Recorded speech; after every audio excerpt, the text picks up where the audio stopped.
Shalom warga kerajaan. Banyak yang bertanya pada saya, bagaimana aku mempermuliakan Tuhan? Aku ingin mempermuliakan Tuhan, itu tujuan hidupku. Kita belajar daripada Sang Putra sendiri, yaitu Tuhan Yesus. Dalam Yohanes 17 ayat 4 dan 5, aku telah mempermuliakan engkau di bumi, bukan surga, di bumi, dengan jalan menyelesaikan pekerjaan yang kau berikan padaku untuk melakukannya. Oleh sebab itu ya Bapak, permuliakan aku padamu sendiri dengan kemuliaan yang kumiliki di hadiratmu sebelum dunia ada. Kita tahu kita dapatkan kemuliaan itu dalam hadiratnya Tuhan, ya kan? Dan firman Tuhan berkata, dari situlah kita bisa yaitu melakukan pekerjaan-pekerjaan Tuhan. Kita melihat bagaimana ketika Kristus merubah air jadi anggur. Itu tanda yang pertama dan orang mempermuliakan dia. Dan di dalam ayat-ayat yang lain ya, misalnya saja di dalam Matius 15 ayat 31, dia menjelikkan mata orang buta, membuat orang lumpuh berjalan, mengusir roh-roh jahat, dan mereka memuliakan Allah Israel. Bagaimana caranya memuliakan Tuhan? Yaitu exercise yang diperintahkan Tuhan Markus 16, menyembuhkan orang sakit, mengusir roh-roh jahat, ya. Ketika kita melakukan itu, nama Tuhan dipermuliakan. Karena itu saudaraku, juga ketika ada orang lumpuh yang digotong oleh 4 orang temannya itu, Yesus berkata, anakku, dosamu sudah diampuni. Semua orang, terutama orang Farisi, itu bersungut-sungut. Orang ini menghujat, bagaimana bisa mengampuni kecuali Allah sendiri. Tuhan Yesus menunjukkan kemuliaannya yang berkata, mana lebih mudah mengatakan angkat tilammu dan berjalan, atau mengampuni dosa. Supaya kamu tahu bahwa anak manusia punya kuasa dan otoritas untuk mengampuni dosa. Dia berkata, bangkit, angkat tilammu dan berjalan. Dan orang memuliakan Allah karena apa yang dia kerjakan. Di dalam hidup saya itu terbagi 2. Hidup yang lama tidak mempermuliakan Tuhan, hidup yang baru saya rindu mempermuliakan Tuhan. Dan ketika Roh Kudus bekerja dalam hidup saya dan pelita ini, roh ini menyala dan hidup kembali, maka saya membiarkan kuasa Tuhan melalui hidup saya. Dan saya meniru Tuhan Yesus. Saya ingin menyelesaikan pekerjaannya. Ya, conference kita barusan kan kingdom completion. Sebab Yesus berkata, makananku yang melakukan pekerjaan dia yang mengutus aku dan menyelesaikan pekerjaannya. Untuk menyelesaikan pekerjaannya itu saudaraku, setiap orang telah diberi karunia oleh Tuhan. Karena jangan sia-siakan karunia Allah yang kita terima lewat penumpangan tangan para penatua, atau kita terima langsung daripada Tuhan. Let your light so shine before men, supaya orang mempermuliakan Bapamu yang di surga. Ketika mereka melihat orang lumpuh berjalan. Saya masih ingat satu hari ada seorang ibu yang sudah koma, ya saudaraku. Dan kami dipanggil, saya cuma memuji Tuhan. Salah satu cara memuliakan Tuhan adalah to glorify His name, adalah to praise His name. Ketika saya menyanyi saudaraku 10 kali begitu, ibu yang tadi ditutup dengan kain saudaraku bangkit dan seluruh keluarga bertobat. Saudaraku, saya masih ingat, itulah caranya mempermuliakan Bapa di sorga, yaitu dengan exercise His authority di bumi ini. Tuhan memberkati kita warga kerajaan. Amin. Shalom. Lambaikan tangan kita, tanda kita siap memuji Tuhan. Mari kita permuliakan Dia pagi hari ini lewat pujian penyembahan kita. Terima kasih Tuhan, kami percaya bahwa Engkau ada di tempat ini. Engkau layak dimuliakan, ditinggikan, dan diagungkan. Terima kasih Tuhan, Engkau beracara dari pagi hingga nanti. Dalam nama Tuhan Yesus, haleluya, amin. Hanya Dia yang kita muliakan. Kau terbesar dan mulia, ajaib semua perbuatanmu. Kau terbesar dan mulia, biarlah semua memujimu.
memuji-Mu Tuhan.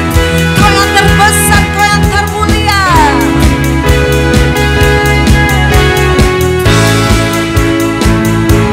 Segenap hati aku memuji, segenap jiwa aku bernyanyi, karena Roh-Mu ada dalamku, Tuhan.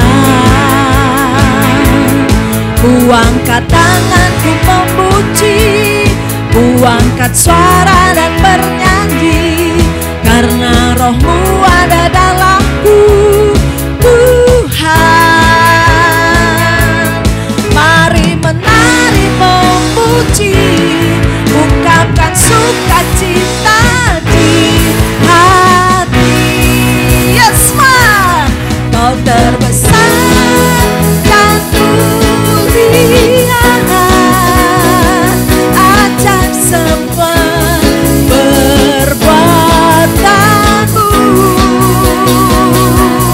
Kau terbesar dan mulia, biarlah semua memuji. Kau terbesar, Kau terbesar dan mulia, ajaib semua perbuatanmu. Kau terbesar dan mulia, biarlah semua memuji-Mu. Bapak Ibu katakan, Kau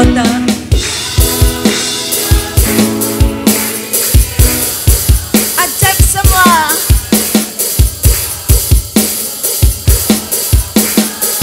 Kau terbesar,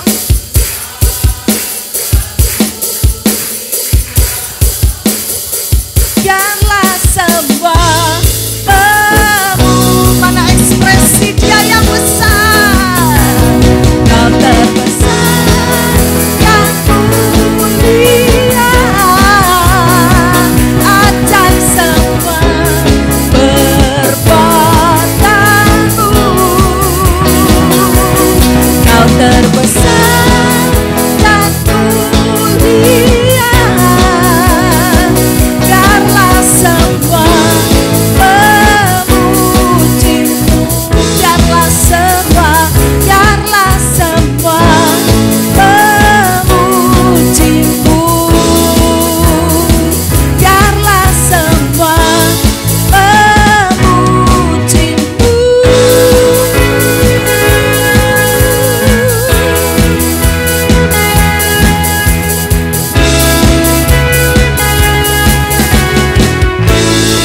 Haleluya. Yes, sebab Dia Allah yang Maha Kuasa, Dia adalah Allah yang mulia.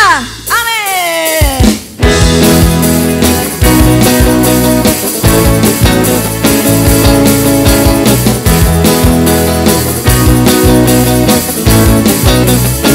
Katakan, tak terlukiskan kasih yang Kau berikan, karya termegah, karya termegah,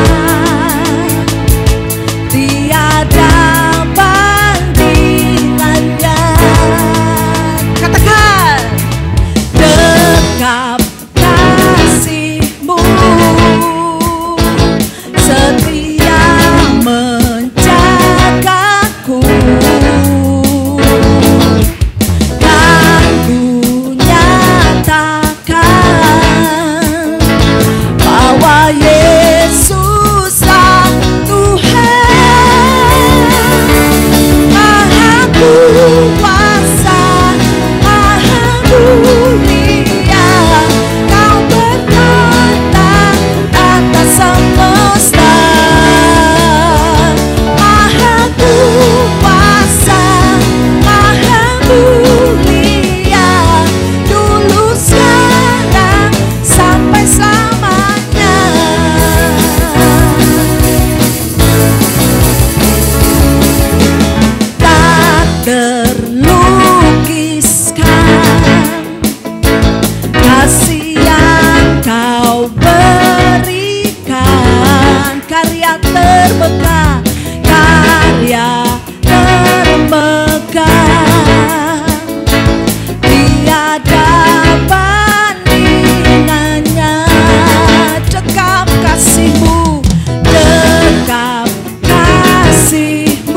berdiam di gunung-gunung, Kau yang berdiam di desa-desa, muliakanlah Dia, agungkanlah Raja, sebab Raja kemuliaan hadir di tempat ini.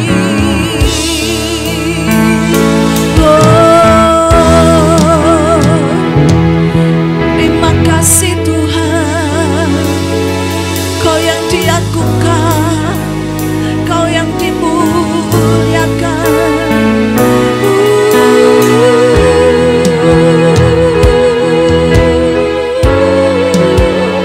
Sebab hanya Engkau saja yang dimuliakan Tuhan, sebab hanya Engkau saja yang ditinggikan.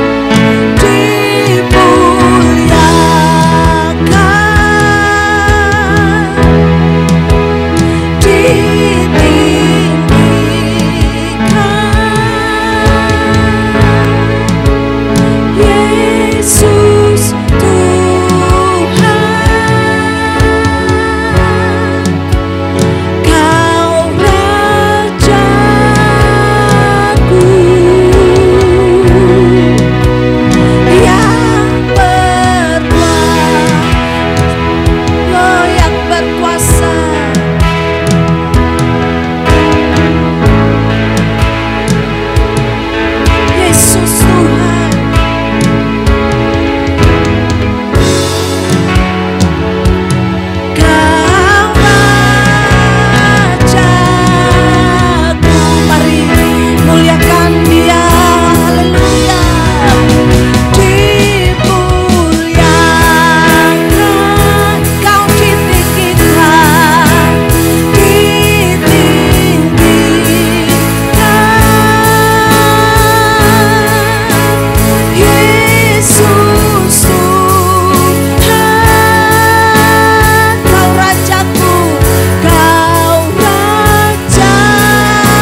Dari tempat tinggi, Dia beri kesejukan, Dia beri ketenangan di dalam hatimu. Dia beri kelegaan, Dia beri kekuatan, kemampuan ilahi yang daripadamu. Jangan takut, Dia Alfa dan Omega. Dia datang ke dunia ini memulihkan, menyembuhkan, menguatkan. Biar sukacita, damai sejahtera memenuhi tempat ini. Kuasa darah Yesus memenuhi tempat ini, sehingga tidak ada satu kekuatan pun di luar Engkau Tuhan yang sanggup mengganggu kami seisi di tempat ini. Terima kasih. Hamba siap untuk menyampaikan isi hatimu Bapa. Urapi kami semuanya. Tuntun bimbing kami Bapa. Beri kami kelegaan. Beri kami ketenangan yang daripadamu Bapa. Untuk kami dapat mengerti isi hatimu Tuhan. Terima kasih. Segala pujian, hormat dan kemuliaan hanya bagimu Tuhan. Di dalam nama Tuhan Yesus kami siap untuk mendengarkan isi hatinya. Yang percaya sama-sama katakan amin. Shalom.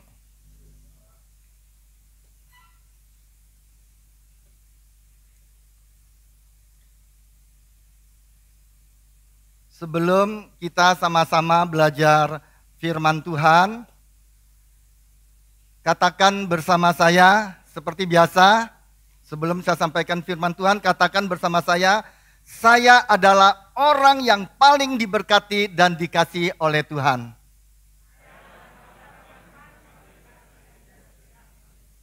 Amin.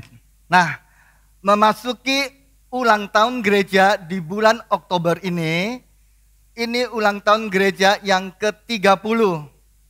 Ini doa saya, agar saudara dan saya memiliki kesadaran bahwa saudara dan saya adalah orang-orang yang paling diberkati dan dikasihi oleh Tuhan. Amin. Nah, nanti di minggu kelima kita rayakan ulang tahun gereja kita yang ke-30. Yang ke-30. Ulang tahun gereja yang ke-30 jam 5 sore di Kuiciken. Jam 5 sore akan dilayani oleh Bapak Pendeta Yohanes Gunawan dari Lombok yang sering kita panggil dengan sebutan Koyoyo. Minggu kelima. Nah, saya akan sampaikan tentang pesan Tuhan mengenai ulang tahun gereja ini. Yang Tuhan inginkan, yang saya inginkan kita menyadari, milikilah rasa percaya diri. Suatu kepercayaan yang Tuhan berikan pada saudara dan saya bahwa sesuatu yang baik akan terjadi di masa mendatang dalam kehidupan saudara dan saya. Dimulai hari ini. Amin. Nah, saya berdoa kasih karunia damai sejahtera akan memenuhi saudara dan saya dalam seluruh area kehidupan saudara. Mari kita buka, kita sama-sama belajar di Hosea 2 ayat yang ke-14. Hosea 2 ayat yang ke-14.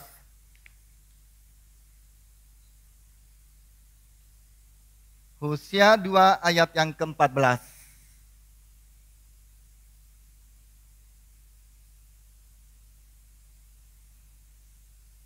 Ya, kita sama-sama membacanya dengan suara yang lantang. 2, 3. Aku akan memberikan kepadanya kebun anggurnya dari sana dan membuat lembah Akor menjadi pintu pengharapan. Maka dia akan merelakan diri di sana seperti pada masa mudanya, seperti pada waktu dia berangkat keluar dari tanah Mesir. Di sini dikatakan, aku akan memberikan kepadanya kebun anggurnya dari sana, perhatikan. Dan membuat lembah Akor menjadi pintu pengharapan. Di mana letak pintu pengharapan? Di lembah Akor. Di mana letak pintu pengharapan saudara dan saya? di lembah Akor. Apa maksudnya? Bisa tayangkan? Perhatikan baik-baik. Akor dalam bahasa Ibrani itu artinya trouble. Trouble. Artinya kesusahan, kesulitan. Nah, Tuhan membuat lembah Akor menjadi pintu pengharapan. Tuhan membuat lembah Akor menjadi pintu pengharapan saudara dan saya. Ketika saudara masuk dalam situasi yang sulit, disitulah Tuhan akan membuat pintu pengharapan buat saudara dan saya. Berapa banyak di antara saudara yang mempunyai masalah-masalah dalam kehidupan saudara, kesulitan-kesulitan dalam kehidupan saudara. Itu lembah Akor saudara. Tapi di lembah Akor ini Tuhan membawa saudara kepada pintu pengharapan. Amin. Dengan kata lain, ketika saudara menghadapi situasi yang sulit, dalam keadaan terjepit, saudara tetap bisa punya confidence, punya rasa percaya diri, mengharapkan bahwa sesuatu yang baik akan terjadi di masa mendatang. Saudara tidak tinggal diam terus dalam hal-hal permasalahan saudara. Saudara harus mempunyai rasa percaya diri tentang hal ini. Amin. Itu sebabnya kalau saudara melihat ketika Daud, dia berani berkata begini, sekalipun aku berjalan dalam lembah kekelaman. Lembah kekelaman itu Akor, trouble, lembah kesulitan, kesusahan. Sekalipun aku berjalan, katakan bersama saya, berjalan. Saudara bukan berdiam. Saudara berjalan. Saudara tidak diam dalam lembah kekelaman.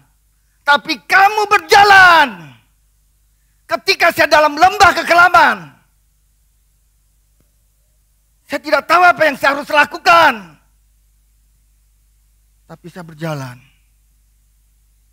Saya mendengar, saya ingat dulu. Saya banyak beli buku-buku rohani. Saya banyak dengar buku kaset-kaset khotbah dari hamba-hamba Tuhan. Di situ menyentuh saya. Itu yang mengubah saya. Itu yang mengubah saya.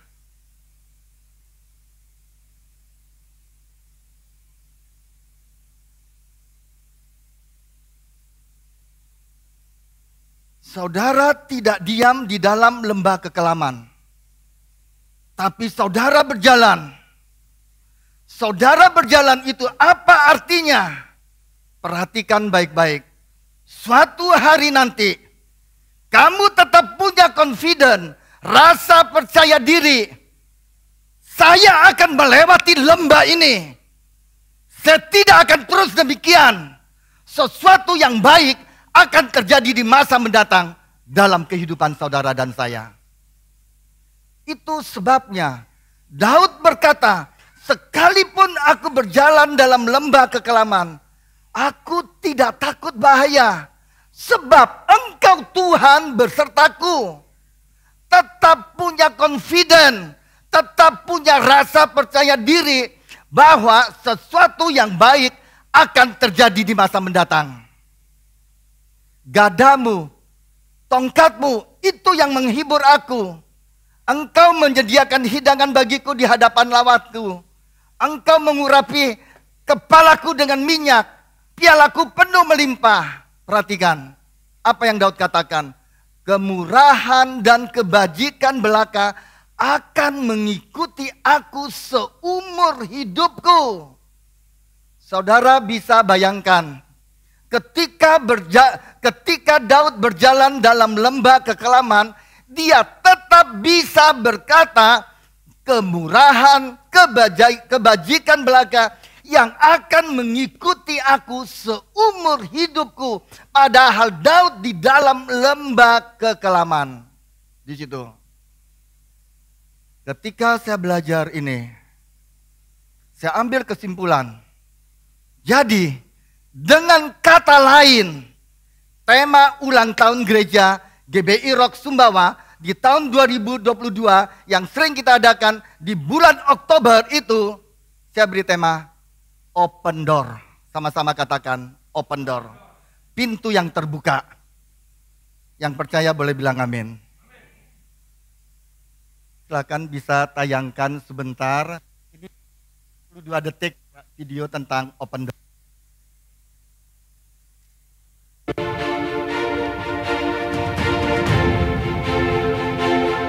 Penyakit, kematian, kekurangan, utang kutuk. Jangan takut. Akulah yang awal dan yang akhir. Aku telah mati, namun lihatlah aku hidup sampai selama-lamanya, dan aku memegang segala kunci maut dan kerajaan maut. Itu semuanya terkunci. Inilah firman dari yang kudus, yang benar, yang memegang kunci Daud. Kesembuhan. Apabila yang membuka tidak ada yang dapat menutup. Apabila yang menutup tidak ada yang dapat membuka. Kemakmuran, berkat, tidak berkekurangan. Aku akan menaruh kunci Daud, kunci rumah Daud ke atas bahunya. Perlindungan, kehidupan yang berkelimpahan. Beri kemuliaan buat Tuhan Yesus.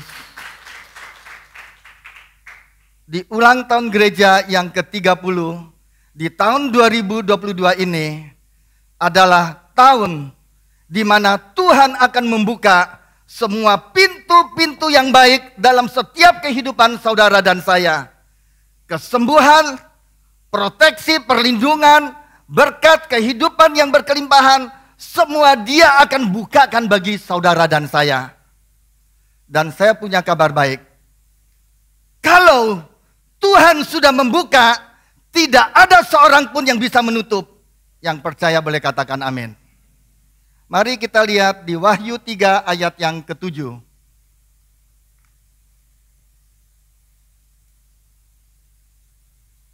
Wahyu 3 ayat yang ke-7. Kita sama membacanya dengan suara yang lantang. 2, 3. Dan tuliskanlah kepada malaikat jemaat di Philadelphia. Inilah firman dari yang kudus yang benar, yang memegang kunci Daud. Apabila ia membuka, tidak ada yang dapat menutup. Apabila ia menutup, tidak ada yang dapat membuka. Nah, di sini dikatakan demikian. Inilah firman dari yang kudus, yang benar, yang memegang kunci Daud. Siapa yang memegang kunci Daud di sini? Tuhan Yesus. Inilah firman dari yang kudus, yang benar, yang memegang kunci Daud. Tuhan Yesus yang memegang kunci Daud. Selanjutnya dikatakan demikian. Apabila ia membuka, tidak ada yang dapat menutup. Apabila ia menutup, tidak ada yang dapat membuka. Jadi, kalau Tuhan sudah membuka pintunya, tidak ada seorang pun yang dapat menutupnya. Kalau Tuhan menutup pintunya, tidak ada seorang pun yang dapat membukanya. Amin. Dan saya mau saudara mengerti, pintu di sini bukan berbicara pintu secara fisik, bukan. Tapi di sini berbicara spiritual door, pintu secara spiritual. Kalau Tuhan buka, saudara dan saya masuk ke dalamnya, saudara dan saya akan menjadi orang yang berbeda. Alkitab mengatakan, apabila ia membuka, tidak ada yang dapat menutup. Apabila ia menutup, tidak ada yang dapat membuka. Jadi jelas sekali, di sini berbicara tentang apa? Di sini berbicara tentang otoritas Tuhan. Di sini berbicara tentang kedaulatan Tuhan. Jadi tidak ada hubungannya dengan kepandaian saudara, tidak ada hubungannya dengan kejeniusan saudara, tidak ada hubungannya dengan kekayaan saudara, kehebatan saudara, apapun semuanya itu tidak ada hubungannya semuanya dengan itu. Tidak peduli seberapapun jeniusan saudara, pintarnya saudara, kalau Tuhan sudah tutup pintunya, semuanya akan finish saudara yang dikasihi Tuhan. Tapi sebaliknya, apabila Tuhan buka pintu buat saudara, Dia buka pintu-pintu berkat, pintu-pintu yang baik buat saudara. Tidak peduli sekalipun saudara nothing pada mulanya. Saudara tidak punya apa-apa. Pada awalnya, mulanya saudara tidak punya apa-apa. Saudara bukan siapa-siapa. Tapi kalau Tuhan yang sudah buka pintunya buat saudara dan saya, tidak ada yang bisa menutupnya. Maka saudara akan diberkati luar biasa. Yang percaya boleh katakan amin. Kalau Tuhan buka pintunya, saudara akan menjadi orang yang berbeda. Orang yang luar biasa di situ. Ketika saya belajar, saya renungkan tentang open door, tentang pintu yang terbuka ini. Saya renungkan diri saya. Tuhan, saya melihat keadaan saya yang dengan penuh kelemahan, kekurangan dengan hal ini. Saya renungkan sejenak saat itu. Pada saat itu saya merenungkan sejenak. Di situ saya kalau khotbah seperti sekarang ini, tetap saya pakai catatan. Saya tidak malu untuk sampaikan pada saudara. Saya bawa. Awal-awalnya saya rasa malu, merasa apa itu di situ. Tapi ketika berjalan terus bersama dengan dia tuntun, dia bimbing saya. Semua kekurangan kelemahan saya, dia ajar saya. Kamu tidak perlu malu untuk mengatakan sesuatu yang benar tentang dirimu. Mungkin ada orang yang akan mengatakan, dengan keterbukaan semuanya itu, orang akan menganggap remeh saya. Awal-awalnya saya berpikir demikian, saya tidak pede. Semuanya itu. Tetapi ketika saya belajar tentang open door, dan ketika saya mengatakan, saya ingat dari awal-awal gereja berdiri di Sumbawa ini hanya kasih karunia-Nya Dia. Nanti di lain kesempatan saya akan saksikan, mungkin waktu di acara di minggu kelima. Karena waktu. Saya renungkan semuanya itu. Kadang-kadang saya lihat lagi di YouTube khotbah saya awal-awal waktu kita sharing dengan Pak Tudi, dengan Pak Lamhot, dengan staff semua yang lain, dengan Pak Seven, semua yang lainnya tentang untuk kasih masuk di YouTube. Awal-awalnya saya merasa malu, tapi saya tidak mengatakan demikian. Saya ingin tolak apa orang nilai nanti kadang-kadang khotbah kita atau apa, sempat saya. Cuman saya ada rasa percaya diri, ada sesuatu yang baik akan mendatang yang akan Tuhan kerjakan dalam kehidupan saudara dan saya. Mereka, Pak Tudi dan yang lainnya semuanya semangat. Masa saya sebagai gembala, saya malu, saya atau apa? Karena tidak percaya dengan diri saya sendiri. Saya belajar. Nah, saat itulah ketika saya merenungkan semuanya itu. Dari awal gereja berdiri cuman berapa keluarga. Terus dengan Pak Nyoman.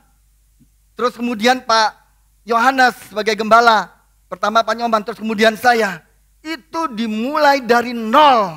Itu dimulai dari kecil. Sampai sekarang bisa bertahan. Kita pindah dari satu tempat kepada tempat yang lain. Ke gedung bioskop, ke pantai, kemanapun semua kita sudah jelajahi.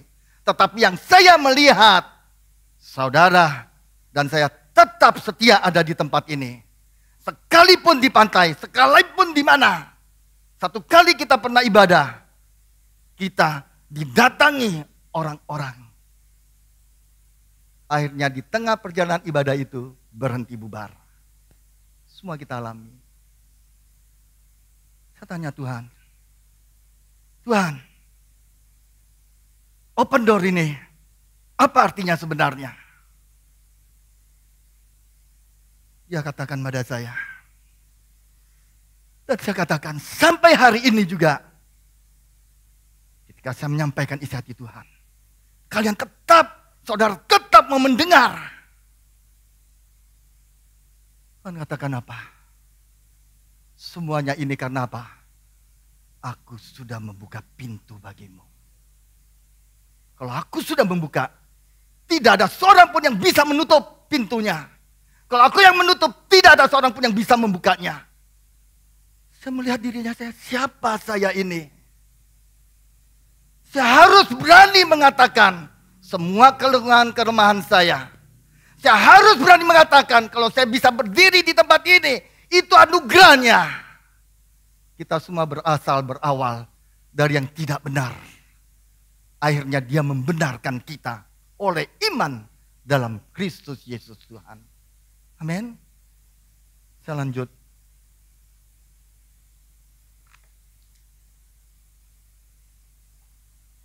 Nah, ketika Tuhan memberi jawab yang begitu sederhana, karena Tuhan sudah membuka pintunya, dalam hal ini, saya harus benar-benar bergantung kepada Tuhan. Karena ini berbicara tentang otoritas, tentang kedaulatan Tuhan, bukan tentang kepandaian saudara dan saya. Bukan tentang kehebatan saudara dan saya. Tapi ini otoritas kedaulatan Tuhan yang memberikan kepada saudara dan saya. Jadi, saya mau kasih tahu lagi sekali lagi. Tahun 2022, di ulang tahun gereja, dalam hidup saudara, dalam hidup saya, saudara dan saya betul-betul harus bergantung kepada Tuhan. Amin. Kita lanjut, kita lihat di Kisah Para Rasul 14 ayat yang ke-27.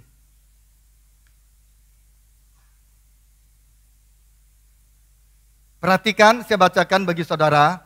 Setibanya di situ, mereka memanggil jemaat berkumpul. Lalu mereka menceritakan segala sesuatu yang Allah lakukan dengan perantaraan mereka. Dan bahwa ia telah membuka pintu bagi bangsa-bangsa lain kepada iman.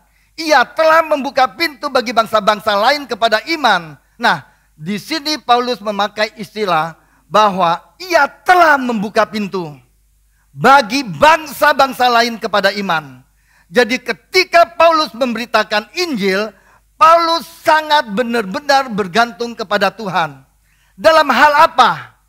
Supaya Tuhan membuka pintu bagi bangsa-bangsa lain.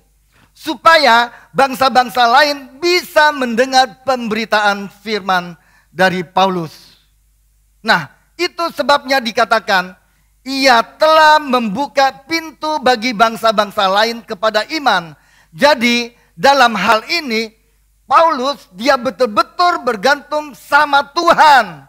Supaya Tuhan buka pintu, supaya pemberitaannya diterima. Nah, pada saat itu, Paulus sedang memberitakan Injil, kebenaran, karena iman. Dia minta Tuhan buka pintunya supaya orang mendengar, menerima pemberitaan. Nah, sekali lagi, saya tekankan dalam hal ini, saudara dan saya betul-betul bergantung kepada Tuhan.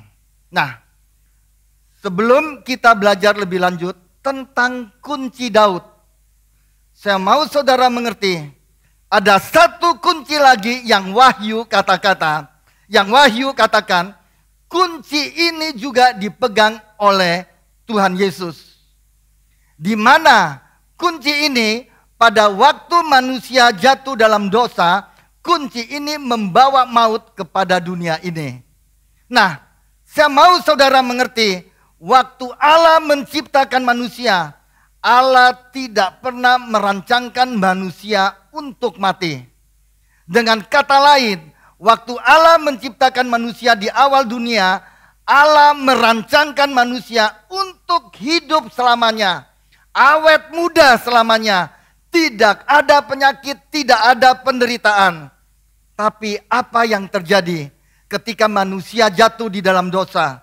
Manusia dikalahkan oleh iblis. Iblis yang berkuasa atas dunia. Nah, ketika iblis berkata, dia bawa semua yang buruk yang ada di neraka. Iri hati, dendam, dengki, virus, kuman, penyakit. Sehingga manusia menjadi lemah, menjadi sakit. Dan sehingga pada akhirnya manusia mati. Nah, ini bukan rancangan Tuhan dalam kehidupan manusia. Ini adalah musuhnya Allah. Itu sebabnya Alkitab mengatakan musuh yang terakhir yang dikalahkan adalah maut. Nah, perhatikan baik-baik. Banyak orang berkata penyakit dari Tuhan. Tapi lihat, apa yang Yesus lakukan ketika dia datang ke dalam bumi ini. Yesus menyembuhkan orang sakit. Yesus membangkitkan orang mati. Kalau orang berkata penyakit dari Tuhan, artinya apa yang Yesus lakukan bertentangan dengan apa yang Allah lakukan. Tetapi Yesus datang ke dalam dunia ini, dia berkata, barang siapa melihat aku, barang siapa melihat Yesus, dia melihat Bapa. Amin. Dia berikan anaknya mati muda supaya saudara mempunyai umur yang panjang.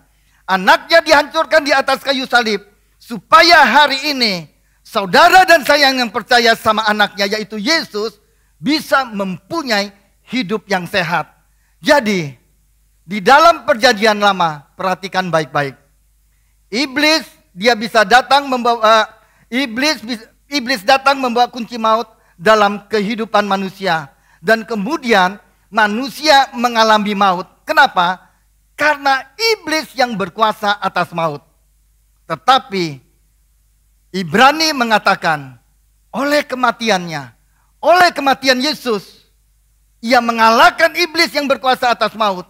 Jadi iblis itu sudah dikalahkan. Iblis sudah tidak berkuasa atas maut. Pertanyaan saya, siapa yang berkuasa atas maut sekarang? Kita lihat di Wahyu 1 ayat 17 dan 18. Ketika aku melihat dia, tersungkurlah aku di depan kakinya, sama seperti orang yang mati. Tetapi ia meletakkan tangan kanannya di atasku, lalu berkata, jangan takut. Aku adalah yang awal dan yang akhir. Dan yang hidup, aku telah mati. Namun lihatlah aku hidup sampai selama-lamanya. Dan aku memegang segala kunci maut dan kerajaan maut. Perhatikan, Yesus katakan, dan aku memegang segala kunci maut dan kerajaan maut. Di sini Tuhan Yesus berkata kepada Yohanes. Di sini Tuhan Yesus berkata kepada saudara dan saya juga, jangan takut. Akulah yang awal dan yang akhir. Akulah Alfa dan Omega. Dan yang hidup. Perhatikan baik-baik. Akulah yang awal dan yang akhir dan yang hidup. Aku telah mati. Namun lihatlah. Aku hidup untuk selama-lamanya. Dan Yesus bangkit. Dan Yesus mengalahkan maut. Sesudah itu Yesus berkata, dan aku memegang segala kunci maut dan kerajaan maut. Yesus berkata begini, jangan takut. Aku sekarang yang memegang kunci maut dan kunci kerajaan maut. Dengan kata lain, Tuhan Yesus mau kasih tahu kepada setiap orang yang percaya sama saudara dan saya yang ada di tempat ini. Kalau kunci maut dan kunci kerajaan maut ada di tangan Yesus, maka tidak ada suatu apapun yang bisa membawa saudara dan saya ke neraka. Tidak ada yang bisa. Amin. Yesus berkata, jangan takut, akulah yang awal, yang akhir dan yang hidup. Dia bukan hanya yang awal dan yang akhir, tapi dia berkata, yang hidup. Kemudian aku mati, tapi lihat, aku hidup untuk selama-lamanya. Dan aku memegang segala kunci maut dan kunci kerajaan maut. Hal ini dia nyatakan kepada Yohanes. Saudara tahu apa yang terjadi dengan Yohanes? Yohanes adalah satu-satunya murid Tuhan Yesus. Rasul yang mati tua. Bukan mati dibunuh. Semuanya mati dibunuh. Jadi martir. Hanya Yohanes satu-satunya mati tua. Di usia 94 tahun. Dan Yohanes adalah murid yang selalu berkata, saya adalah orang yang paling dikasihi Tuhan. Seperti sebelum saya sampaikan firman Tuhan, yang selalu saya katakan tiap hari, saya adalah orang diberkati dan dikasihi Tuhan. Suatu saat saya akan jelaskan apa artinya ini. Nah, waktu Yohanes memberitakan Injil, Yohanes ada di bawah pemerintahan Kaisar Domitian, salah satu dari kekaisaran di Romawi. Nah, Kaisar Domitian adalah kaisar yang paling antikris di antara kaisar-kaisar yang lain yang pernah duduk dalam kekaisaran di Romawi. Nah, apa yang Kaisar Domitian lakukan kepada Yohanes?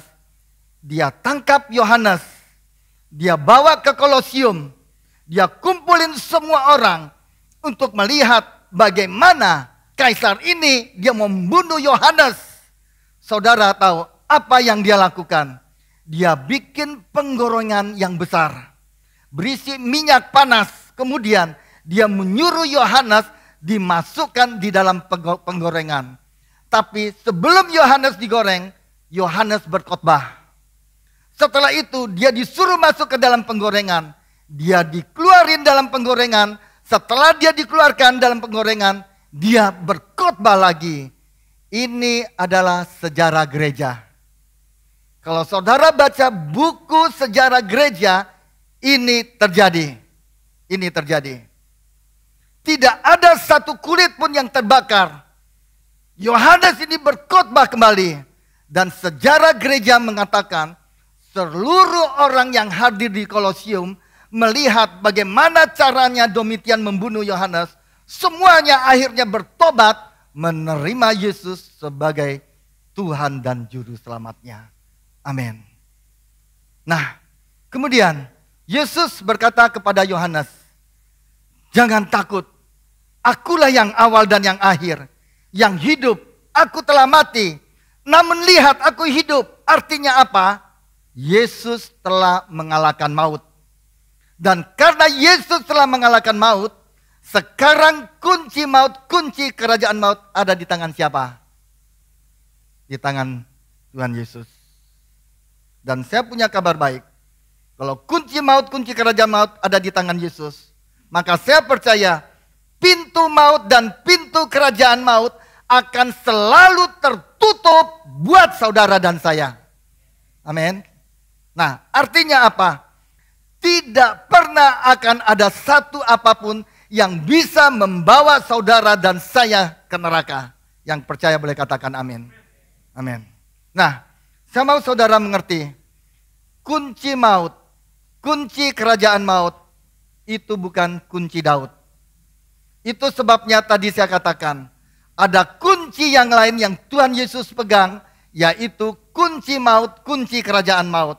Tetapi kunci Daud ada di tangan siapa? Di tangan Tuhan Yesus. Dan saya percaya, Yesus akan gunakan kuncinya ini untuk membuka semua pintu-pintu yang baik dalam hidup saudara dan saya. Nah, kita lihat di Kolose 4 ayat 3 sampai dengan 4.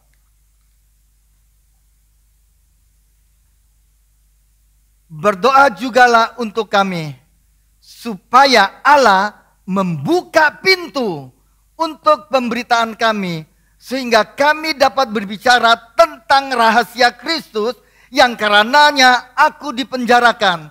Dengan demikian aku dapat menyatakan sebagaimana seharusnya. Di sini Paulus minta kepada jemaat di Kolose, supaya jemaat di Kolose berdoa bagi Paulus, supaya Tuhan membuka pintu bagi pemberitaan mereka. Supaya apa? Supaya Paulus pada saat dia menyampaikan rahasia Kristus, dengan demikian dia bisa menyampaikan Injil kasih karunia sebagaimana seharusnya. Nah, ketika Paulus dia mengatakan minta kepada jemaat Kolose untuk berdoa untuk dia. Nah, saya juga minta kepada saudara pagi hari ini. Saya minta pada saudara supaya saudara juga berdoa buat saya dengan doa yang sama. Supaya Tuhan membukakan pintu buat gereja GBI Rock, buat saudara dan saya, bagi pemberitaan Injil. Amin. Supaya apa? Supaya semakin banyak orang yang mau menerima Yesus Kristus Tuhan. Supaya semakin banyak orang melihat kuasa Tuhan. Supaya semakin banyak orang diselamatkan. Berdoa supaya Tuhan membuka pintunya. Dan saya mau agar Tuhan dalam tahun ini juga, dalam memperingati ulang tahun gereja yang ke-30 ini, membuka pintu yang lebih besar lagi. Supaya orang lebih banyak mendengar Injil. Mendengar Injil, menjadi percaya. Dan bukan hanya berdoa buat gereja. Berdoa juga buat saya. Supaya Tuhan membuka pintu pewahyuan yang lebih besar. Supaya saya bisa lebih mengerti lagi. Dapat pewahyuan yang baru tentang Injil kasih karunia. Supaya saya dapat menyampaikan kepada saudara sebagaimana seharusnya. Ini yang saya belajar terus bersama dengan Tuhan. Nah, kalau Tuhan buka pintunya, saudara dan saya akan mendapatkan suatu pewahyuan-pewahyuan yang baru. Kemudian ketika saya sampaikan sama saudara, saudara datang ke tempat ini, saudara mendengar, maka saudara akan berkata, sepertinya Tuhan sedang berbicara kepada saya. Kalau Tuhan buka pintunya, saudara datang ke tempat ini dengar khotbah, maka saudara akan berkata, dari mana Pak Tony? Dari mana Pak Tudi? Dari mana Pak Jonathan Erwin? Pak John, dengan kita semua yang lainnya, ketika menyampaikan isi hati Tuhan, loh, sepertinya Tuhan berbicara kepada saya lewat hamba Tuhan ini. Ini yang saya rindukan. Saya mau di ulang tahun gereja yang ke-30 ini, kita semakin dewasa. Ingat, Yesus ketika usia 30 tahun, dia mulai dalam pelayanannya. Musa ketika dia menghadap Firaun, dia berusia 30 tahun. Juga kemudian Daud, dia menjadi raja ketika usia 30 tahun juga itu di situ. Itu berbicara tentang kedewasaan. Dan saya ingat, kenapa saya katakan, saya rindu ketika menyampaikan isi hati Tuhan, atau ketika sharing, atau kita bicara atau apapun. Loh, sepertinya Tuhan berbicara pada saya. Itu menguatkan. Dan saya teringat, kenapa saya mengatakan hal yang demikian. Saya teringat, waktu saya masih bujang. Waktu saya di dalam pergumulan yang berat. Terus kemudian saya dilawat oleh Tuhan. Terus kemudian masih di gereja yang lama.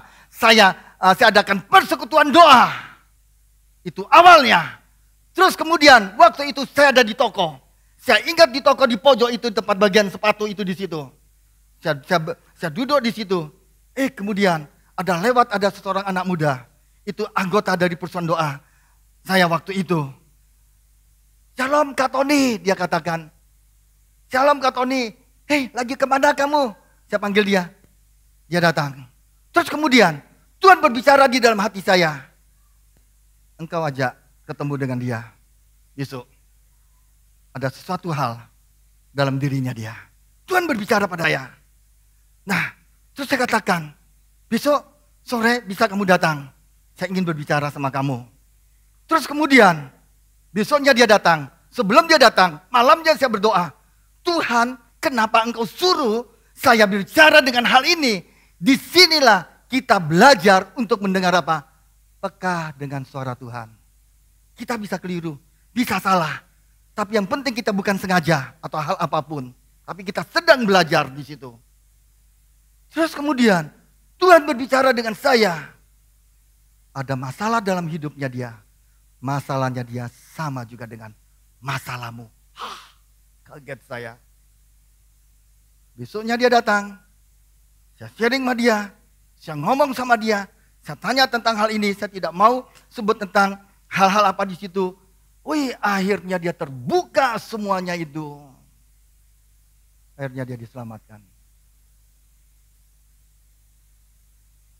Ini ya, Tuhan memberi saya gambaran tentang pintu yang terbuka itu. Tuhan bukakan. Kalau saudara menangkap dengan rohmu, saudara menangkap saudara, Tuhan akan bukakan semuanya itu. Nah, saya mau pelayanan kita seperti ini, menyampaikan kasih karunia Tuhan, sebagaimana seharusnya kuasa Tuhan untuk dilepaskan. Semakin banyak orang percaya, semakin banyak orang diselamatkan. Berdoa buat gereja ini, berdoa buat saya, berdoa buat para pelayan-pelayan Tuhan, buat hamba-hamba Tuhan, buat kita semua yang ada di tempat ini. Amin. Termasuk saudara berdoa buat apa? Buat bisnis saudara, buat pekerjaan saudara, buat karir saudara, dimanapun tempat saudara ditempatkan. Berdoa itu untuk semuanya. Minta Tuhan supaya membuka pintu.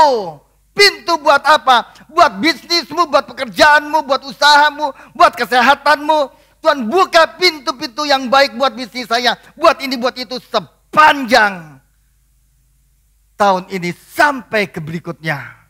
Nah, kalau Tuhan yang buka pintunya, saudara akan bertemu dengan klien. Orang-orang yang berkualitas. Saudara butuh orang yang selama ini yang tidak bisa mengimplementasikan pikiranmu. Saudara akan ketemu dengan orang-orang yang bisa mengimplementasikan pikiran saudara. Kalau Tuhan sudah buka pintunya, dengan kata lain, segala sesuatunya Tuhan akan mudahkan. Jadi dalam hal ini, saudara dan saya harus betul-betul bergantung sama Tuhan. Jadi di ulang tahun gereja yang ke-30 ini, Tuhan akan membuka semua pintu-pintu yang baik untuk hidupmu. Termasuk, ini yang saya mau sampaikan. Termasuk istri-istri yang merindukan keturunan. Tuhan akan buka kandunganmu. Saudara masih ingat cerita tentang Abimelek, khusus yang sudah menikah. Tuhan akan buka kandungan yang khusus sudah menikah.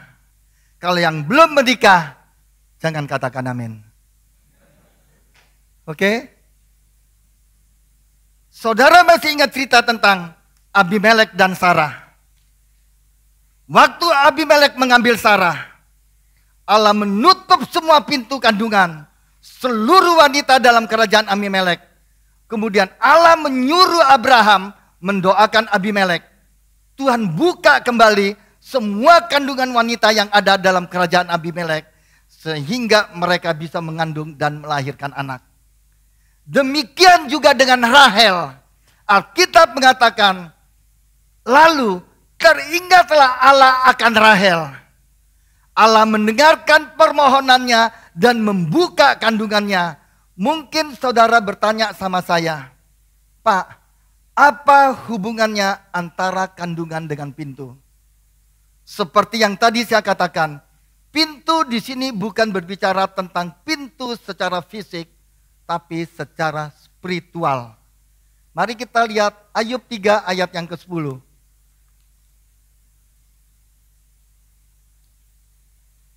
Karena tidak ditutupnya pintu kandungan ibuku dan tidak disembunyikannya kesusahan dari mataku.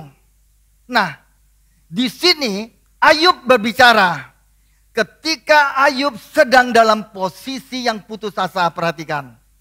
Ketika Ayub sedang ada dalam posisi yang putus asa, Ayub berkata begini, karena tidak ditutupnya pintu kandungan ibuku, jadi ada pintu dalam kandungan.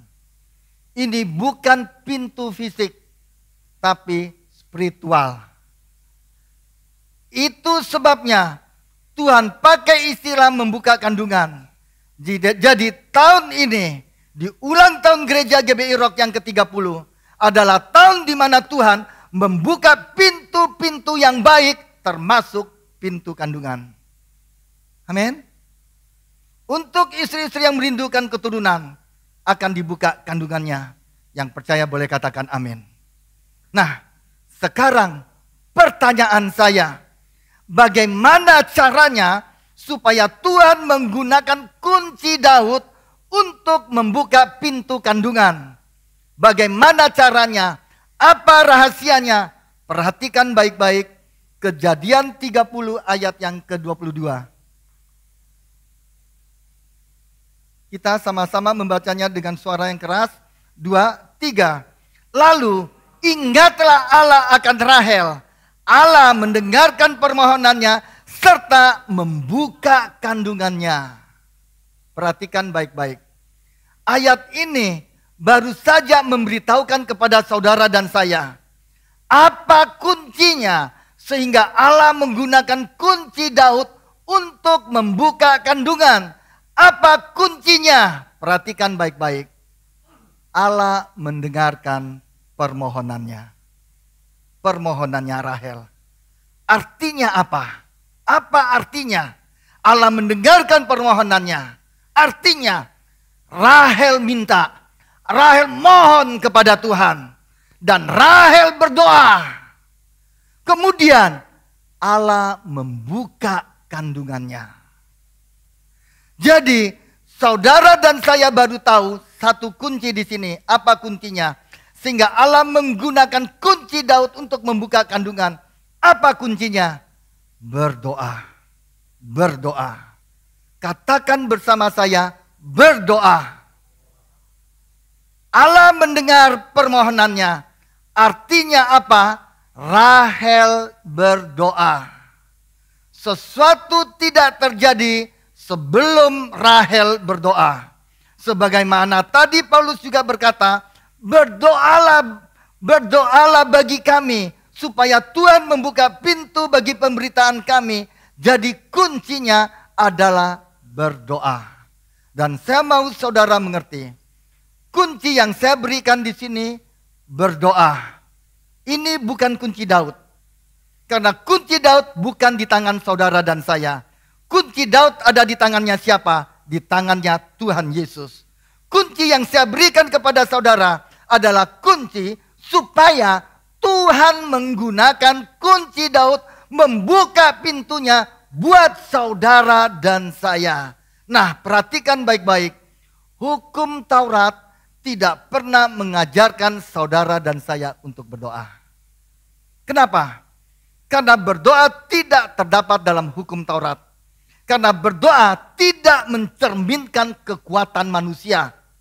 Karena hukum Taurat mencerminkan kekuatan manusia. Jangan.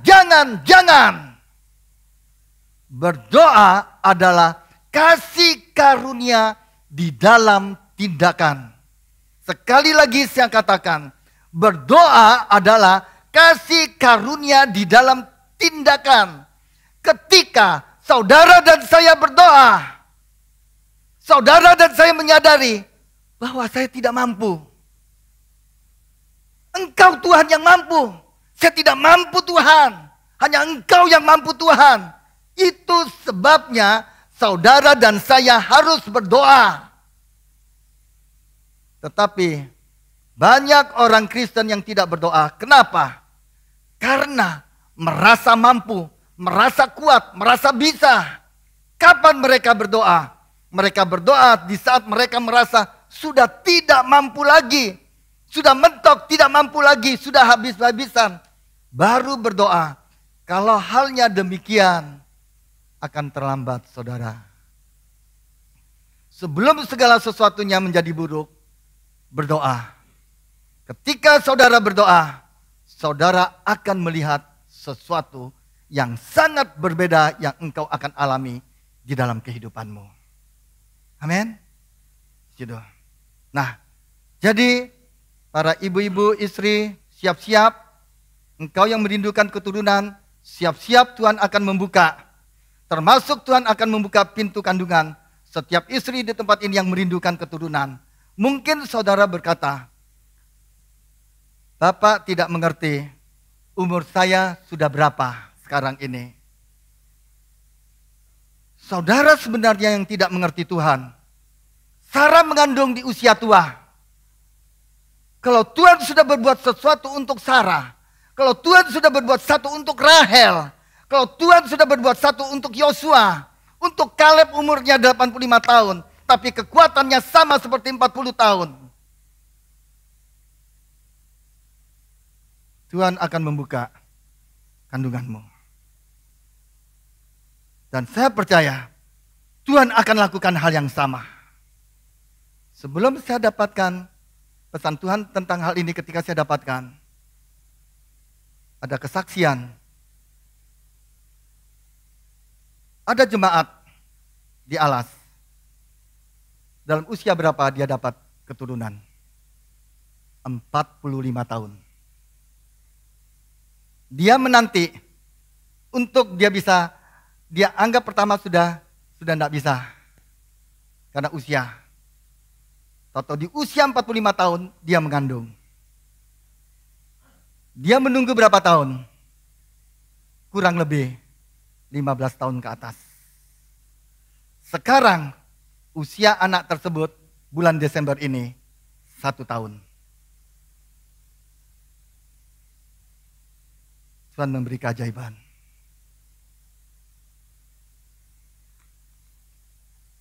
Bukan hanya pintu kandungan yang dibuka, termasuk kalau saudara mempunyai kebiasaan yang buruk, kebiasaan yang buruk apapun, kebiasaan buruk yang bisa menghancurkan rumah tanggamu, kebiasaan buruk yang bisa menghancurkan bisnismu, kebiasaan buruk yang bisa menghancurkan kariermu, kebiasaan buruk apapun yang bisa menghancurkan hidupmu.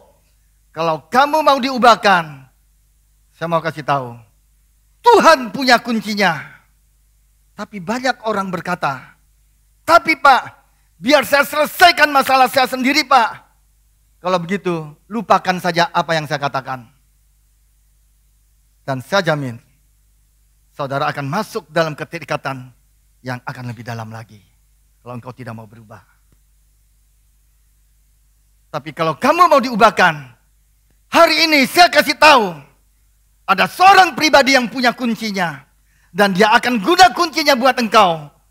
Biar engkau masuk dan engkau akan menjadi orang yang sangat berbeda. Yang tadinya kasar, engkau menjadi lemah lembut. Yang tadinya pemarah, engkau menjadi penyayang. Kuncinya adalah apa?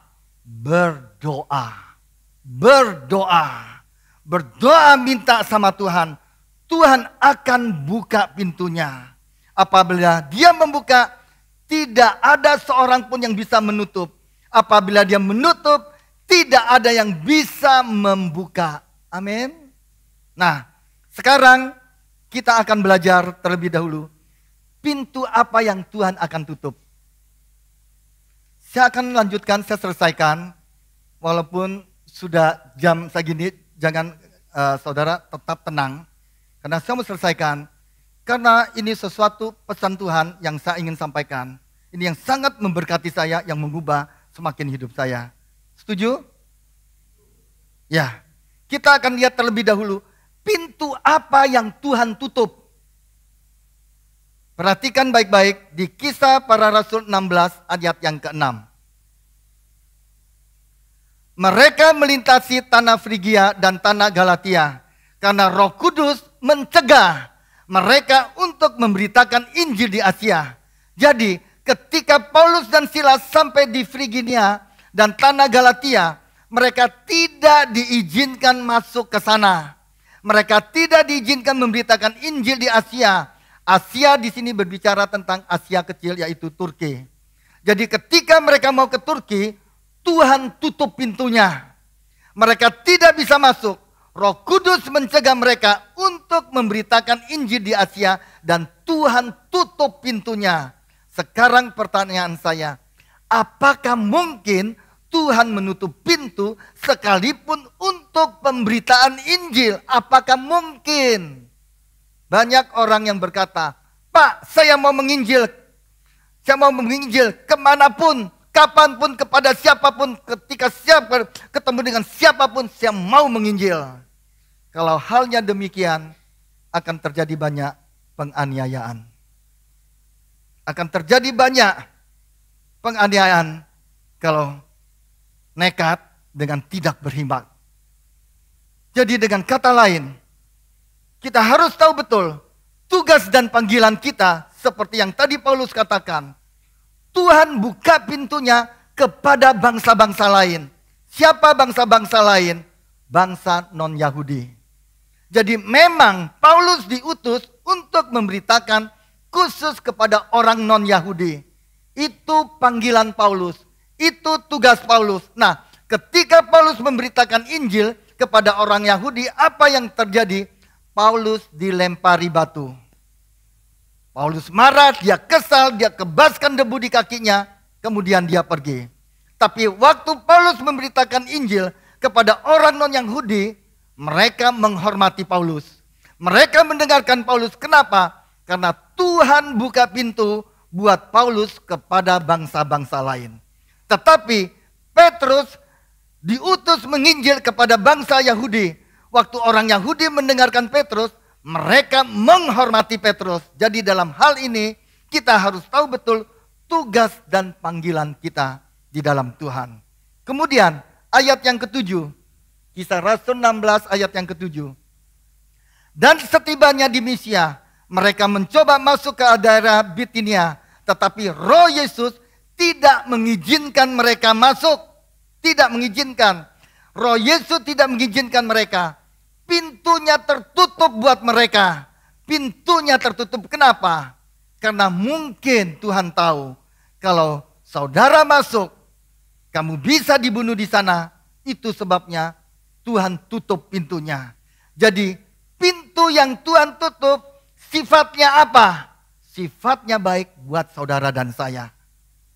Mungkin belum waktunya.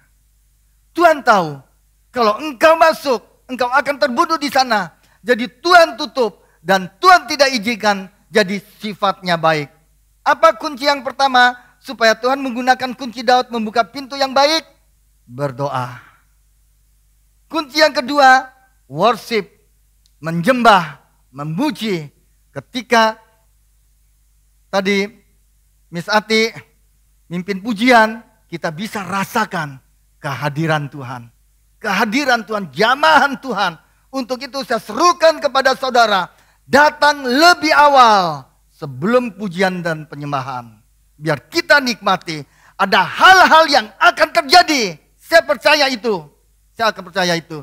Tuhan akan membuka pintu-pintu yang baik buat saudara. Ketika pujian penyembahan dinaikkan, tiba-tiba saudara sembuh.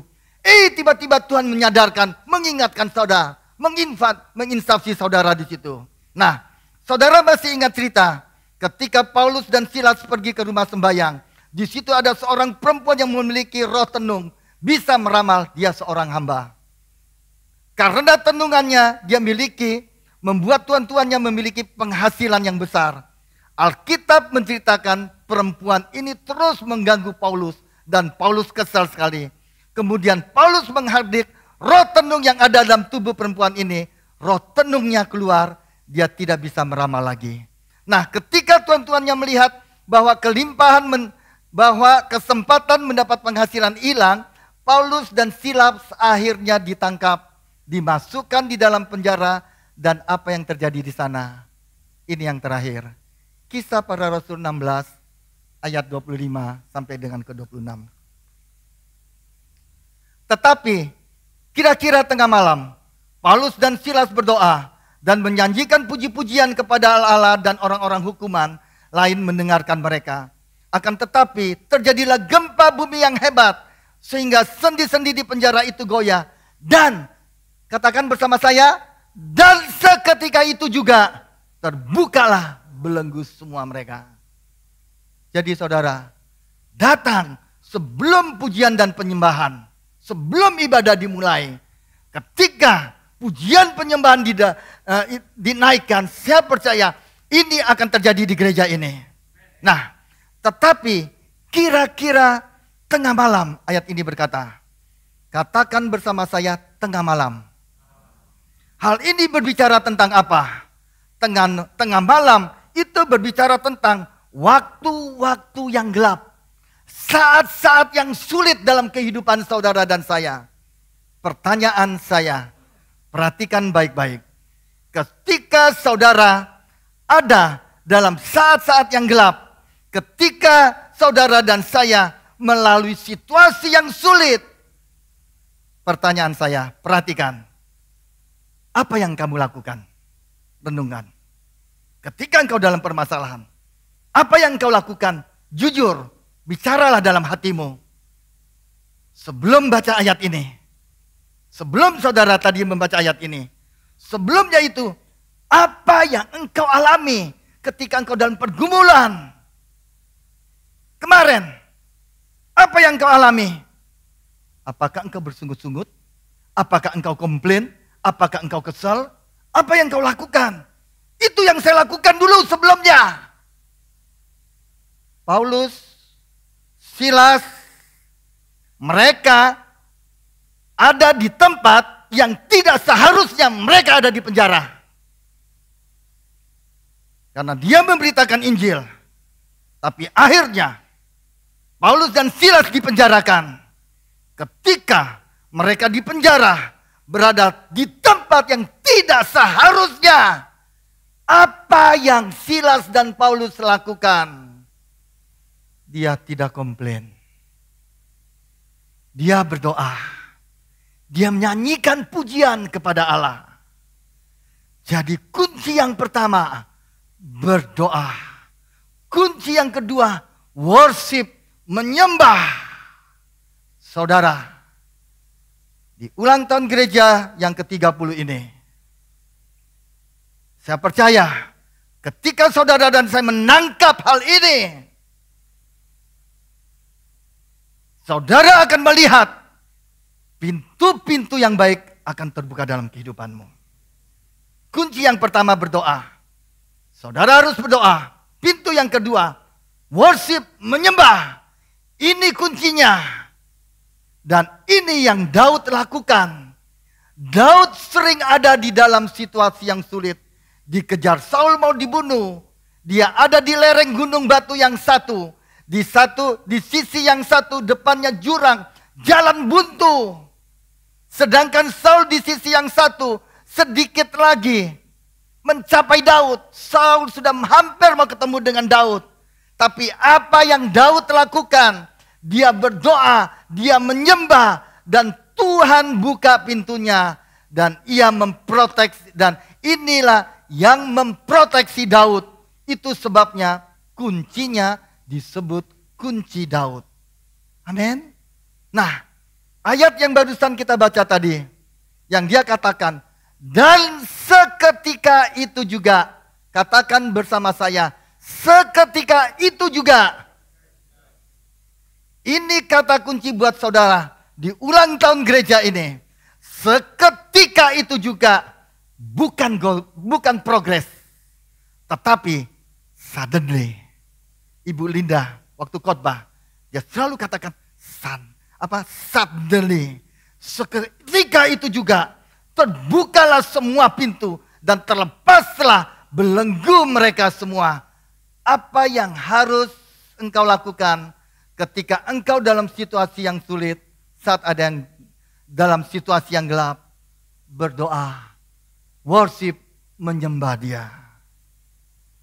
Ketika engkau menerima laporan yang buruk dari dokter, ketika engkau menerima laporan buruk dari perusahaanmu, ketika engkau mendengar hal-hal yang tidak enak, apa yang harus engkau lakukan? Berdoa dan menyembah. Dan seketika itu juga, perhatikan, dan seketika itu juga, bukan tunggu besok, bukan tunggu seminggu. Ini pesan buat saudara. Seketika itu juga, suddenly, tiba-tiba penyakitmu sembuh. Tiba-tiba usahamu naik lagi. Tiba-tiba suamimu kembali. Tiba-tiba anakmu kembali. Tiba-tiba semuanya itu yang kau akan alami dalam kehidupanmu. Jangan takut, jangan takut. Allah yang sembah ini, Allah yang luar biasa. Itu yang alami dalam kehidupan saya. Dan saya terus.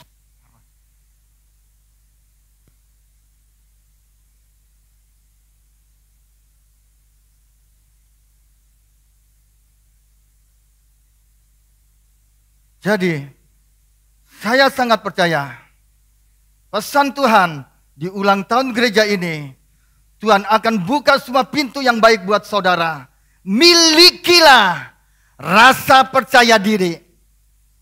Ingat baik-baik, kerajaan maut. Tuhan berkata yang pertama, jangan takut. Aku adalah Alfa dan Omega, yang awal dan yang akhir. Selanjutnya tidak ada akhir, tidak hanya mati, tapi aku hidup. Aku mati tapi aku hidup untuk selamanya. Dan aku memegang segala. Apa artinya segala? Semua. Semua kunci maut dan kerajaan maut. Kalau kunci maut, kunci kerajaan maut di tangan Yesus, maka saya jamin pintu maut, pintu kerajaan maut akan selalu tertutup buat saudara dan saya. Dan ingat baik-baik, dia pegang satu kunci lagi yang namanya kunci Daud. Tentang kunci Daud ini, kita akan belajar lebih dalam lagi tentang kunci Daud. Dan kenapa disebut kunci Daud? Di minggu keempat saya akan sampaikan tentang kunci Daud ini. Dan apa kuncinya supaya Tuhan menggunakan kunci Daud di sini untuk membuka pintu berdoa. Ini yang harus kita lakukan, berdoa. Kenapa saya terus mengulang-ulang tentang perkataan ini? Kita perlu untuk diulang-ulang lagi, saudara. Namun apa yang saudara lalui? Apa yang saudara hadapi, saudara berdoa. Kenapa? Seperti yang saya katakan dalam hidup ini, terutama di saat-saat seperti ini, saudara dan saya harus betul-betul bergantung kepada Tuhan. Amin. Saudara yang dikasihi Tuhan.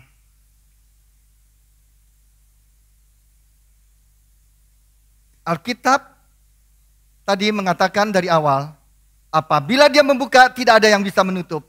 Apabila dia menutup, tidak ada yang bisa membuka. Jadi hidupmu ada di bawah otoritas Tuhan. Ada di bawah kedaulatan Tuhan. Itu sebabnya saudara harus bergantung sama dia. Bagaimana caranya? Rahasianya supaya dia buka pintu, yaitu berdoa dan menyembah. Maka dia akan membuka semua pintu yang baik dalam hidupmu. Tapi mungkin saudara berkata, tapi Pak, saya tidak bisa nyanyi Pak. Saya tidak bisa worship, saya tidak bisa menyanyi. Tidak harus nyanyi. Tidak harus nyanyian kalau saudara memang tidak bisa nyanyi. Worship bukan hanya berbicara tentang nyanyi.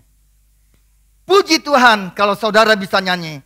Tapi perhatikan, tapi worship itu berbicara tentang perkataan yang baik yang keluar dari mulut saudara dan saya. Perkataan yang baik yang keluar dari mulut saudara dan saya.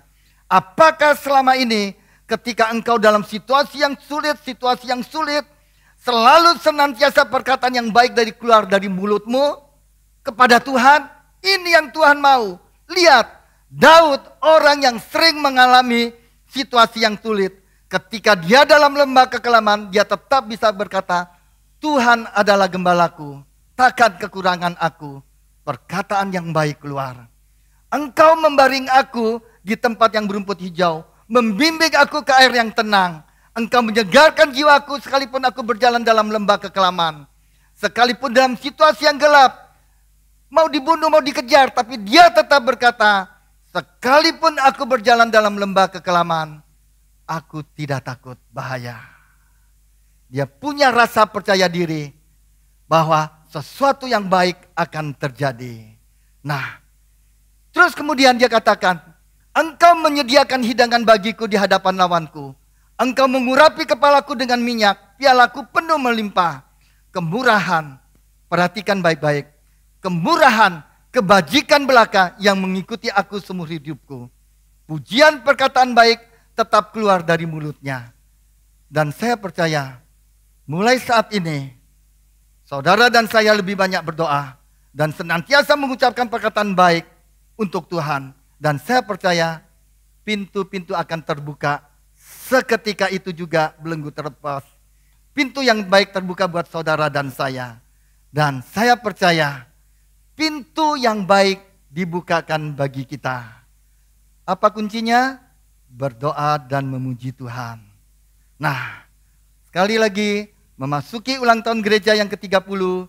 Hendaknya kita memiliki kesadaran bahwa saudara dan saya adalah orang-orang yang diberkati dan dikasihi oleh Tuhan. Dan saya berdoa, kasih karunia, damai sejahtera melimpahi saudara dalam seluruh area hidupmu. Kita tundukkan berdoa.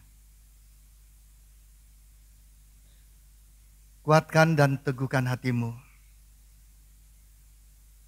Biar ketenangan yang daripadanya menaungi engkau sekarang ini. Ketenangan. Ketenangan. Dari depan sampai belakang ini. Kedamaian memenuhi hidupmu. Jangan takut. Kuatkan dan ingat mengasihimu. Jangan takut. Kedamaian dalam kehidupan. Damai yang akan menjaga pikiranmu dalam Yesus Yesus yang engkau ketenangan,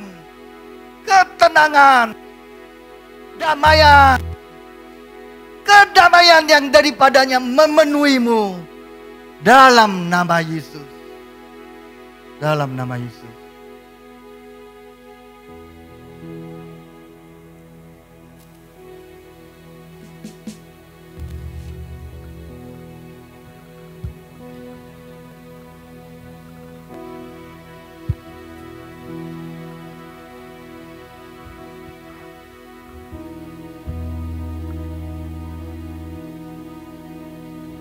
Terima kasih buat pagi hari ini, buat firman Tuhan bagi setiap kami.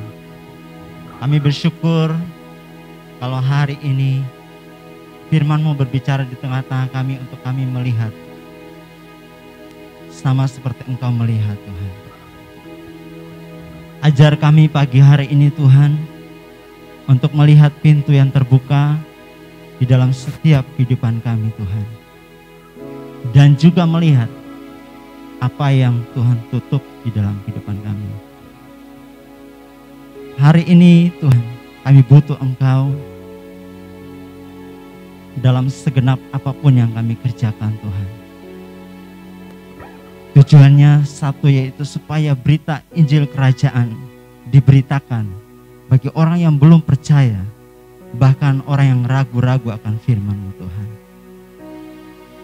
Jadikan kami setiap jemaat-Mu menjadi jemaat yang dewasa, yang berpikir bukan saja untuk diri kami sendiri, namun berpikir bagi kota di mana kami berada, namun juga bagi bangsa kami, Tuhan. Dimulai dari keluarga kami, dimulai daripada orang-orang di sekeliling kami, Tuhan. Kami menjadi saksi-Mu, Tuhan. Kami menjadi surat yang terbuka, yang bisa dibaca oleh semua orang, supaya orang memuliakan Tuhan kami, Raja di atas segala raja, Yesus Kristus Tuhan. Dan kami mau melihat bahwa Injil Kerajaan Allah yang diberitakan lewat kehidupan kami, tanda-tanda itu menyertai setiap kami, Tuhan. Yang sakit disembuhkan, yang lemah dikuatkan, yang buta melihat, yang tidak mengerti dibuat mengerti tentang firman kerajaan-Mu, Tuhan. Pagi hari ini, Tuhan, tanpa Engkau dalam hidup kami tidak ada apa-apanya, Tuhan. Oleh karena itu, Tuhan, kami mau hidup kami bukan saja di tempat ini, namun hari lepas hari kami punya persekutuan yang semakin intim dengan pribadi-Mu, Tuhan. Punya persekutuan yang mampu mengerti isi hati Tuhan di dalam apapun yang kami kerjakan. Usaha kami menjadi tempat kesaksian, sekolah-sekolah menjadi tempat kesaksian, tanda-tanda ajaib dinyatakan di sana, Tuhan, dan nama Yesus Kristus dimuliakan. Kami bersyukur buat pagi hari ini, kami menyerahkan hidup kami sepenuhnya kepada-Mu, ya Tuhan, untuk Engkau pakai perkataan kami, sikap kami, perilaku kami, Tuhan memakainya untuk kemuliaan nama-Mu, Tuhan. Kami pagi hari ini juga menyerahkan persembahan yang kami bawa.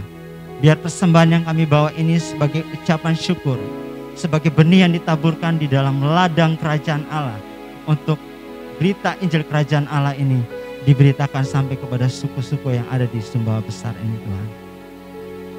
Dan juga kami berdoa bagi persembahan diakonia yang kami bawa, biar persembahan semua ini, Tuhan, untuk menjadi alat-Mu, Tuhan, menjangkau mereka yang membutuhkan akan belas kasihan-Mu, butuhkan kasih karunia-Mu lewat keuangan kami.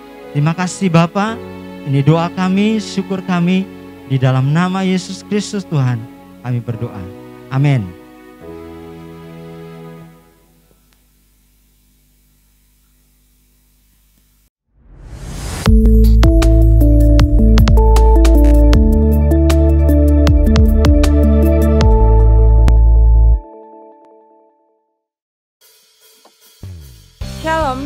sejahtera bagi kita.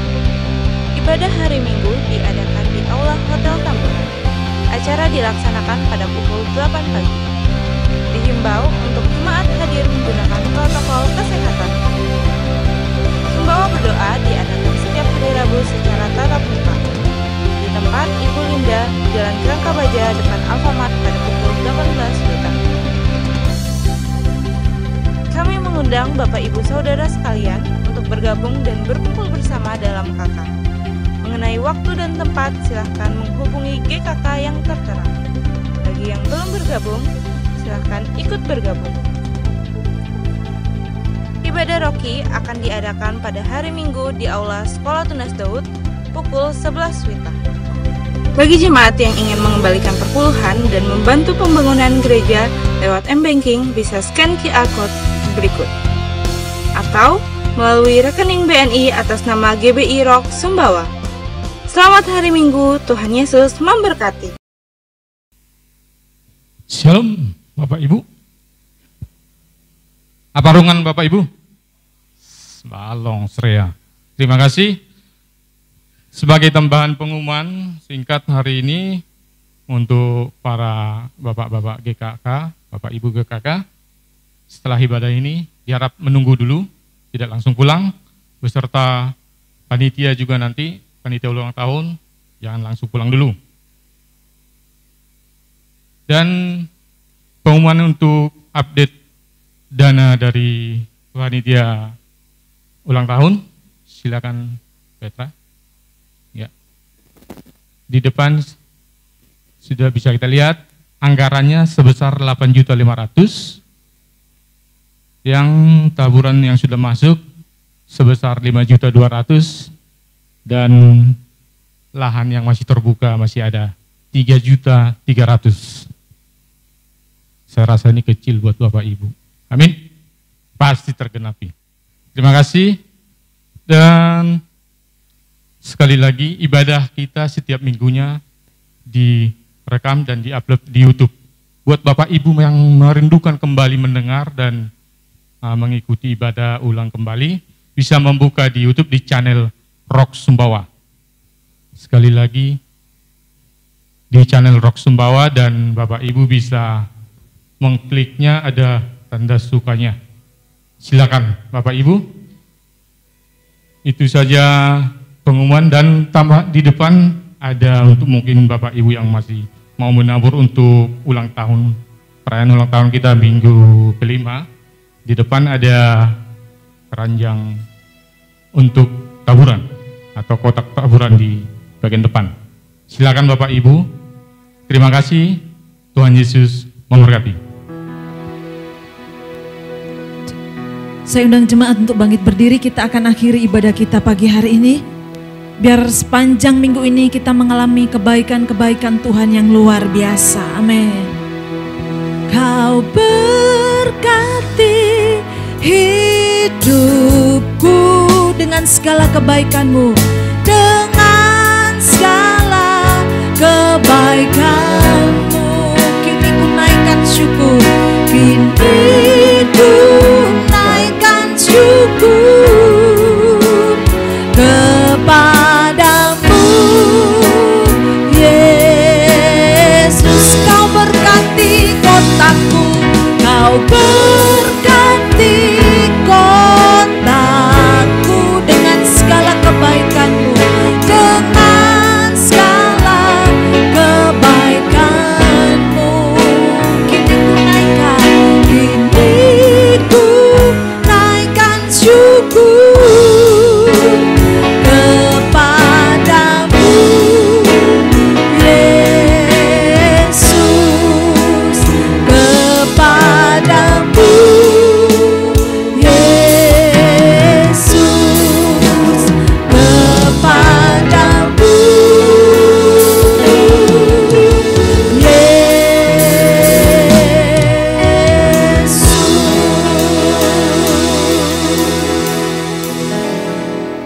Kekasih-kekasih Tuhan, angkat kedua tanganmu terimalah berkat dari Allah Bapa, Putra, dan Roh Kudus, yaitu Tuhan Yesus Kristus yang senantiasa menyertai saudara, melindungi saudara, memberkati saudara, menguatkan saudara mulai saat ini sampai Maranatha, bahkan sampai selama-lamanya. Semua yang percaya dan yang sudah diberkati sama-sama katakan, amin. Tuhan Yesus memberkati.